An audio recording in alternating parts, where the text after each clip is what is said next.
of the world had already been conquered and divided by colonial powers. There was no else in the world left to be conquered or divided by colonial powers.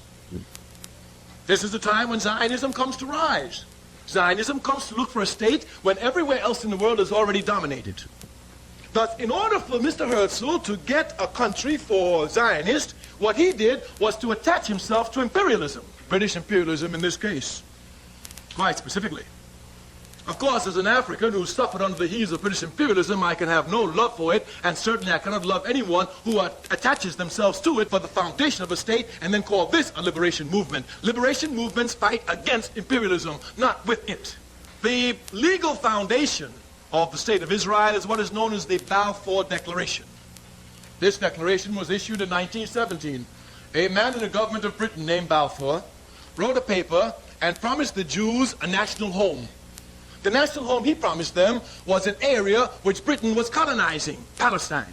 Palestine didn't belong to the British. Just like Ireland doesn't belong to the British, even though they have troops there. The Zionism is certainly not a liberation movement, because it never fought against any imperialism. As a matter of fact, today, Zionism is the baby, child, and infant protector of imperialism in the Middle East. It carries out the interests of American imperialism. As a matter of fact, Zionism and American imperialism is like this. If our tax dollars would stop giving money to Israel, the state would sink tomorrow.